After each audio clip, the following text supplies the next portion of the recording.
Well, welcome back, my friends, all to another rousing rendition of Choir Boys Outdoors, a survival rendition. Listen, I just got back from Blackie Thomas, had a great time. I'll go over some of that later in the week. When I go to Blackie's, it's about relaxing, resetting, just unplugging, unwinding as much as I can. People still continually hit me up, and that's fine. But I don't typically respond, and it'll be Tuesday. If you've messaged me or something I hadn't got back to you, it'll be Tuesday before I do. I talked last night with Mike Simmons.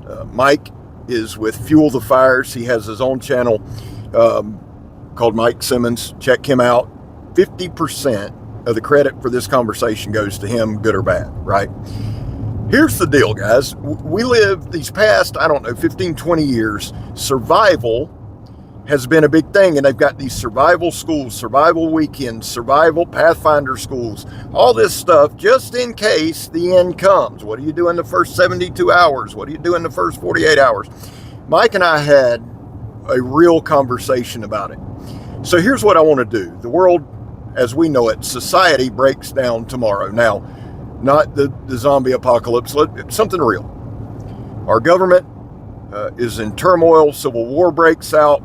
Our leadership's wiped out. That's what we're going with, right? The grid has been hit, so we're losing power. Communications are now breaking down. Society as we've known it is cracking up. What are you going to do? You've got your $600 certificate from your weekend, so you're set, right? Let me punch some holes in a couple things. And this is in no way throwing shade. There's a point to it. I'm going to get to it quickly. Here's a couple factors Mike and I talked about yesterday. A couple things that I really just kind of stood out to me. We always talk about, well, Scab, I've got 72 hours and my family's got a plan. Man, that's awesome. Can I ask you a couple things? You may be ready. Is your wife and child emotionally strong enough to face the devastation that's coming? When half of their family might be killed in front of them, their classmates might be killed in front of them if something happened at school. Is your wife or your husband stable enough if society falls apart, there's shootings going on, they're witnessing people getting killed? Are they emotionally strong enough to handle it? I'm going to answer it. No, they're not. Well, my kids are. Then you need to be investigated. If your kids are, or if you've got your kids emotionally prepared to witness mass murder, there's a problem in your home. Let's not be, this isn't a video to be silly. It's not a video to be a smartass. This is reality. Let me explain something to you. And I want to explain it because I want conversation in the comments. Here's what I always hear. Well, I'll head to the woods. Okay. All right. Okay. You and 90% of America. Mike pointed out this. There are about 6 million people in the city of Atlanta. Even if you took out a third, that takes out 2 million. You've still got 4 million people in the city of Atlanta. The grid's going down, so perishable items are now getting snatched up left and right. Resources are no longer infinite. They're very finite. They're getting chewed up left and right. Those 4 million people will go through those resources in a matter of a couple weeks. That's the first thing. Then they're going to fan out into the countryside. People say, well, I got all the ammunition. You can't shoot fast enough to stop 4 million people. I thought that was a phenomenal point. The second point is this. If power's going out, if the grid's going down, that means there are no hospitals, there are no doctors, there's no medical care available. That's a big thing. Think about it what you will. And I'm not trying to punch holes. I'm trying to make a point. Medical attention will be nil because those professionals will be tending to their own families. That's the second thing. The third thing I thought about was this. Do you know how many people will get killed in the first week from friendly fire? Say a man gets home, he gets his guns ready, he's waiting, they've got the plan, all the family's coming in. One of the kids comes in panicked, hits the door too hard. Stable Mabel blows his head off because he thinks somebody's coming in. These are the realities. We don't want to talk about this stuff. We want to go out and do our butt rolls and make some notches and build a fire and think that that's going to do something. Well, Scab, I'll go hunt. Man, that's awesome. That's great. Do you know, and Mike brought this up, because at one point I don't want to say what he was going to be because I'll screw it up, but he studied this. Do you know that it took about 40 to 50 years after the Depression of strict conservationism to bring the deer and turkey population back from the brink of extinction, from the Depression, which was a real life end of tomorrow scenario for a lot of people. People about wiped them out.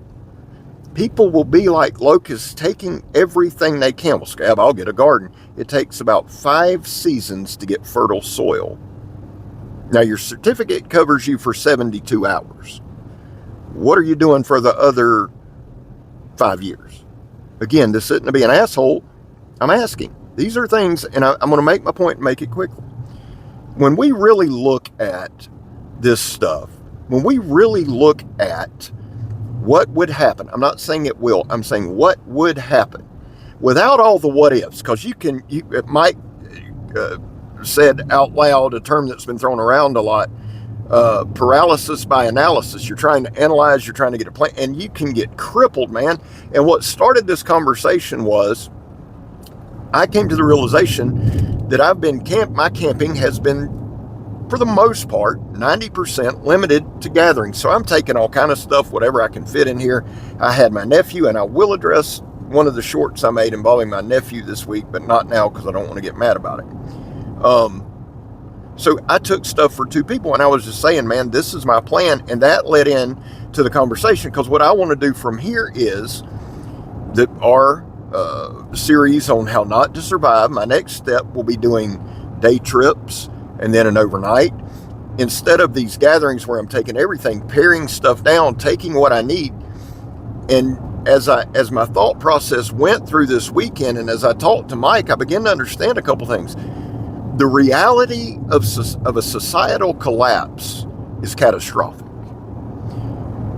And sometimes I come off like a smartass. That's not the deal. There are people who are comfortable living in the woods. There are people comfortable living off the land. Yes, there are. There's ex-military. There are folks who are highly trained. But there are also folks who will do whatever they need to do to survive, if it means shooting you in the back of the head and taking your supplies. There are folks who are criminals who want to steal, rape, rob, pillage, watch the world burn because they're criminals. There are psychopaths. There's all these things, right? And we are not prepared. I don't give a shit how many classes you go to, taught by, it doesn't matter whether it's Walter, Dave Canterbury, Blackie, whoever. And this is no shade on them, none. These guys have a skill set they're sharing with us. What I want to do, and I shared this with Mike, and I think Mike and I are on the same page. What we want to do is go one step beyond that, get this whole survival thing out of it. And I'm going to tell you why. That's the bad part. The other bad part of that is we have 2 or 3 generations deep now who do not have basic woods knowledge. We have generations deep now that have no connection to the land, no connection to the soil, no idea of what it takes. And I'll raise my hand, I'm learning. This isn't a ha-ha, look at you. No, this is all of us. So what do we do?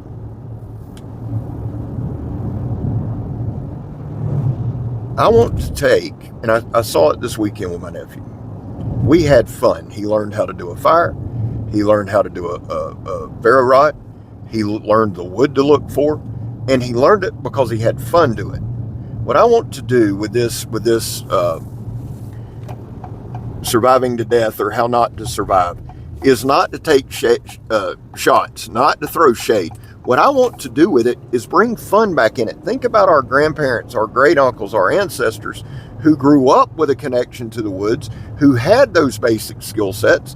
I think often of my grandfather and my grandmother and my great aunts and uncles who made it through the Depression. They didn't need to make 400 phone calls to get something done. They got it done themselves. We have to get back to that. So what I want to do, and I think what Mike wants to do, is bring the fun back into this. Bring the fun back into camping. Bring the fun back into bushcraft. This shit's gotten so commercial. We're selling everything every other day, whether it's survival canteens or survival wristbands or survival this. Throw tactical on it.